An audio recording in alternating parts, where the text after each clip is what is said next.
Welcome to the Women Inspire Aspire podcast. In this episode, we are talking to Geeta Harsinganey, who runs a Montessori school. Hi Geeta, thank you for accepting my invite to appear in the podcast. How are you doing today? I'm doing very well. Thank you for asking. And how are you doing? I'm doing fine. The day was pretty fine. Thank you so much for asking. Could you please go ahead, start the discussion by telling about yourself, your background, where you are from, etc.? All right. I am originally from Vadodara, Gujarat, have been to multiple places and finally have settled in Mumbai. Been here since 2004. Originally by qualification, I'm an engineer, electronics engineer, worked in multiple fields, love designing, have been a software architect for the longest and then moved on to becoming a designer. And finally, I think I've found what I love doing the most, and that is I'm a co-founder on a school. I'm very hands-on with children and working with them in the classroom. That's where I belong at this current time. Wow, that sounds interesting. I have heard many people say that they like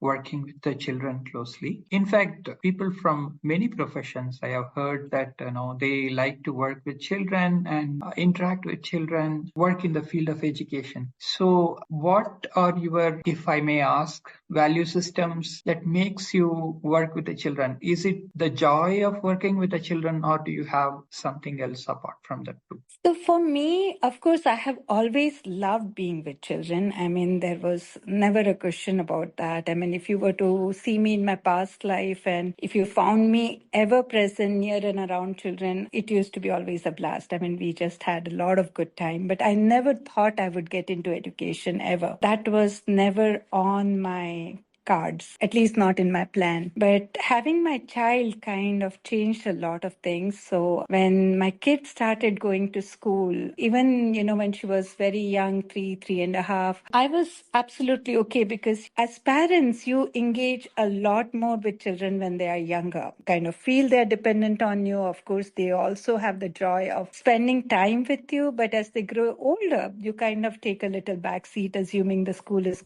going to do most of the work. But in my case, when my kid was in first grade, I happened to go to school. What bothered me the most was that I had a kid who did brilliantly well in all her tests, and almost there were tests every 2 months. I somehow would feel still she doesn't know anything. I mean, it would feel as if I have an arrogant kid at hand who thinks she knows it all, but she has lost the curiosity that you would find in her when she was younger. The ability to explore, the ability to kind of, want to know more, ability to ask all the whys somehow seemed to be going away. And that kind of hit me really hard, and I was disturbed by it. And I thought that what is happening is not what I would have liked. And I decided to take a back seat. I decided to give up on what I was doing in that moment, thought I will engage better with my kid, see how I can contribute. I realized that the way education was happening, the exam systems or the tests, the frequency of the tests that were happening, that the kids were really bogged down, or they were more interested in scoring than learning. I mean, my own kid's example was that, Mom, if I score less, I would not be in the right group of children. I would not be in the group, kind of was her answer.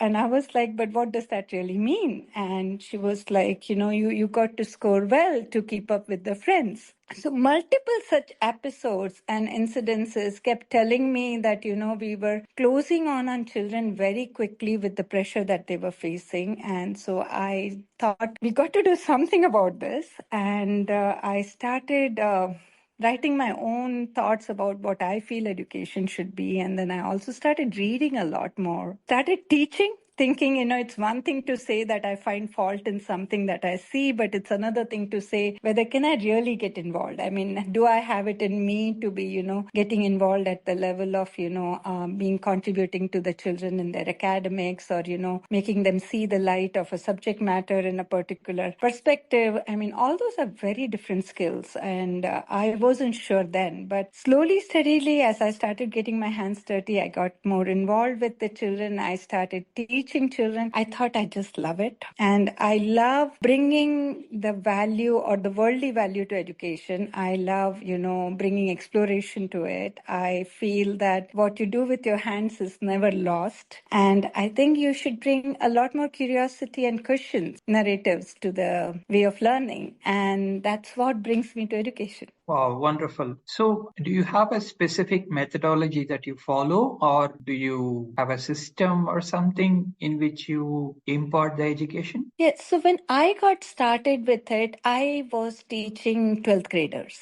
I thought I would, that would be the best place to contribute in my mind. That was what was going on. First child was actually a 12th grader. It was an interesting case, actually. This kid had not done well for himself for 2 years in a row. He hadn't been able to clear the 12th grade exam, and he had a lot of other physical issues. It was very difficult to get a teacher or a tutor for him.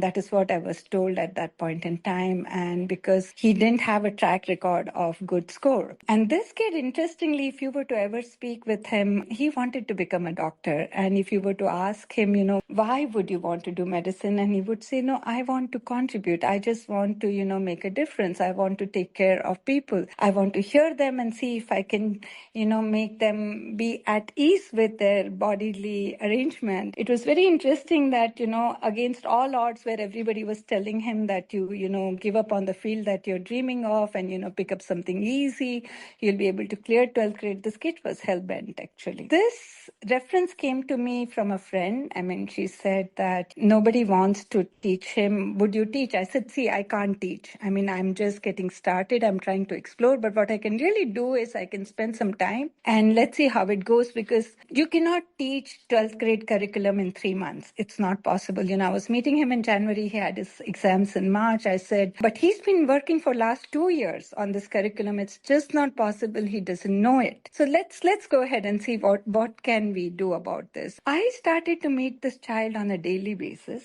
I mean, we would spend about 3 hours to 4 hours sometimes. And interestingly, we would start talking on subjects that were completely different from academics. They were not even relevant in if you were to ask a traditional coach, we would talk about cars, we would talk about 4-cylinder engines, 6-cylinder engines, we would compare brands, and we would talk about, why one brand is doing better than the other. I mean, this had an amazing love for cars. And that was, I thought, was the icebreaker, and once he was able to communicate and we were able to speak, he would choose to come every day. And in those 3 to 4 hours, what we would really, really open up a textbook and look at a subject was literally an hour or hour and a half. And, I would just give him guidance saying that he knows what he's saying, he is aware of the subject matter, and he just needs to go ahead and practice on his own. And believe me or not, this kid passed that year. And a lot of people kind of gave credit to me saying that, probably it was me. And I don't agree and I don't believe. I believe it was him. And I believe that it was only a block in his mind.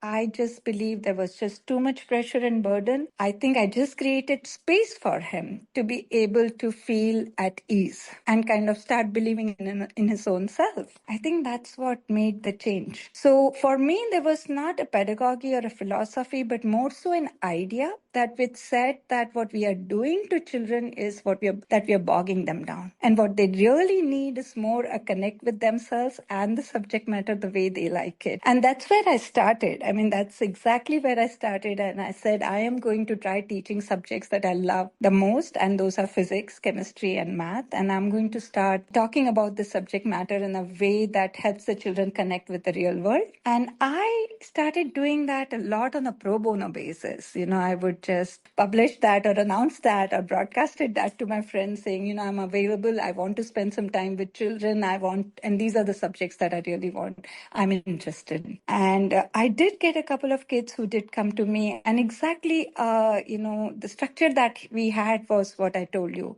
They would come, we would think we would spend an hour, and we would end up spending 3 to 4 hours just discussing something. And in most cases, the results were pretty, positive. They came out to be confident children. They liked the subject. They were happy, discussing about it, and they started showing results better. That was a natural outcome that came out of it. And from there, I went on to, teaching more children. And more I taught, I realized that the block that I was talking about starts to happen very, very early. It happens even in fourth grade, even earlier. I mean, so that was where I was, at that moment, I was read up a lot more on a lot of pedagogies. I had read up on Montessori, I read up on Steiner, I read up on Charlotte, I read up on Krishnamurti. And I thought most of them had one intent in their mind, and that was that your hand is the gateway to your brain.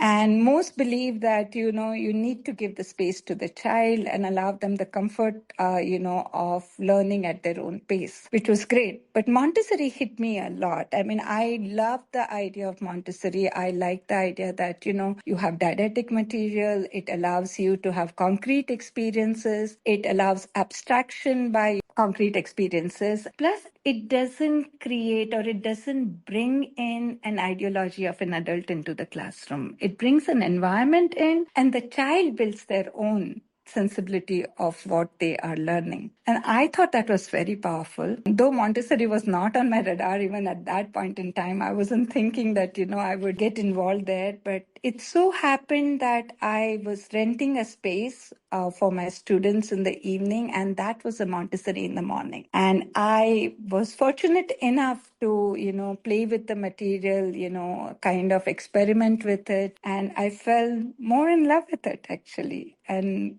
if you can say fate had its own way, and I happened to call the owner of the Montessori one fine day saying, can I, use your space in the morning? And she said, I am closing as I have to go to Goa. And my first reaction was, are you out of your mind? It's the only Montessori in this area, and you're closing it. And it's the best thing that can happen to children around here. And her reaction to that was, would you run it for me? Because I'm not available. And then it's history. I have chosen Montessori as the way of learning. And I strongly believe it is the best methodology for the children till the age of 12. Great. Thank you for sharing that. What's your opinion on peer learning? Because I have spoken to a couple of other podcast guests before, and they said that peer learning is a very effective method to impart education, to build that curiosity or the exploration that you are talking about. Have you experienced peer learning in your... Absolutely. A fish would like to learn with a fish, right? Always. Or a child would always like to learn from a child who's either older to them or even of their own age. I mean, children, we constantly keep talking about all the time that we are not able to influence children as much as the peers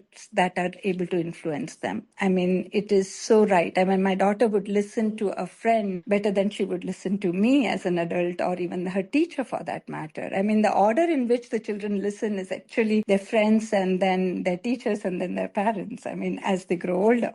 So yes, absolutely. And even in Montessori, it's a mixed group environment. Basically, Montessori has 4 planes of development. She defined it 0 to 6, 6 to 12, 12 to 18, and 18 to 24. Now, the 0 to 6 is split into 3. It is 0 to 3 and 3 to 6. So this is a group of children that comes together. Most of the time, the teacher actually sets out the environment. She sets out the environment with the material saying that these are the things that the children would do as activities. With the concrete experiences with these activities, the children are going to create their own abstract thoughts and learnings. Now, most of the time when you have a group of 3 to 6 working together, right, a 3-year-old is constantly learning from a 4-year-old or a 5-year-old in the classroom. You don't even have to lay out the goals for the child. The goals are automatically laid out. Even at times, you don't even have to teach them because they're just learning by observation. So many times I'm in a classroom where, I would be talking to a child on multiplication and there's another child who's still at the addition level, but he is so eager to get to the level that the friend is at that he automatically just learns it or picks it up from the environment, and the teacher doesn't have to put in a lot of effort to teaching that child. So yes, peer learning is extremely effective. Okay, great. Thank you so much for sharing that. Let's talk a bit about your other aspects of your career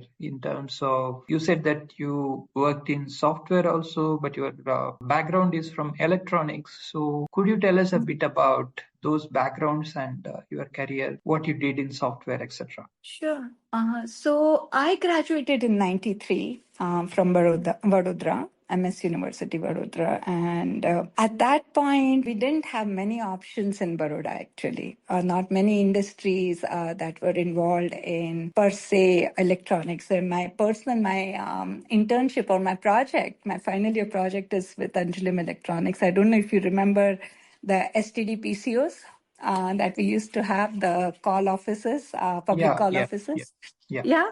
I was involved in a chip or a program that they were tracking the number of the minutes that you would speak, right? So they would kind of calculate the costing for the call. And that was the project that I did. But such options in Vadodara were very, very few. We didn't have many companies. I mean, my first job was with a company that made transformers. I was involved in their R&D department, and I was fortunate to, work with electronics even there. Being in that town or, not having many opportunities, I was always already starting to step out of the city and see if I could explore more. Software or computer engineering, of course, was the sunrise. I mean, there was a lot happening in that area, and all of us were tempted. We were even tempted to go to the United States. And I came to Mumbai to, do a course with Silverline Institute. Then they had a 6-month course offering in software. They would teach you SQL and C and even introductory Java at that point in time. I still remember the mention of AI that early in those days. And I came to Mumbai in the hope that I would do that course and move out of the country and go to the United States. And in the process, I did get married, and I had the opportunity to go to States. And there I started off as a firmware engineer. I was working with a company called ET Communications. They were a startup. Their interest was hyperlocal, and they were trying to use electrical meters to,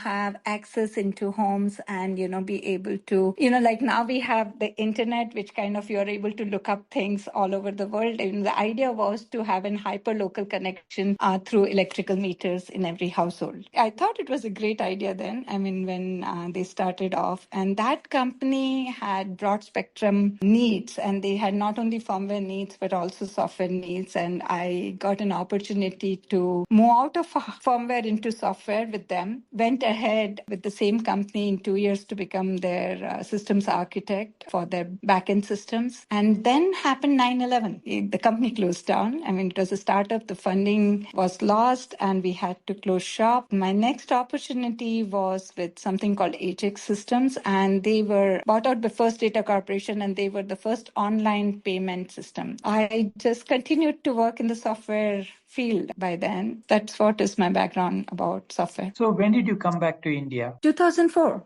Okay, great. Yeah. So was in the US for about 7.5 years. I think I did have two major jobs there. One was, of course, ET Communication, which kind of had become mainstream networks, then First Data Corporation. Okay, wonderful. Great. So we talked a lot about your work. Now let's move on to the fun stuff. What do you do in your free time? What are your hobbies and interests? All right. Free time, I love to travel as much as I can. I like to trek and hike, explore areas around Mumbai. Love to read. Lately, I've been reading Ikigai. I've been telling myself, why haven't I picked up this book for a long time? So yeah, like to paint. And I've even signed up for a singing class these days. So. Oh, great. What kind of singing? Bollywood with Hindustani classical. Okay, great. Does it involve any kind of instruments when you sing, or No. Okay. I don't play any instruments. Yeah. Okay, great. Okay, wonderful. So let's talk about some of the societal issues that you care about, of course, apart from education. What bothers you, and what do you want to do about it, or what are you already doing about it? Of course, education has been my primary forte for now a long time. Since 2012 to now, I've been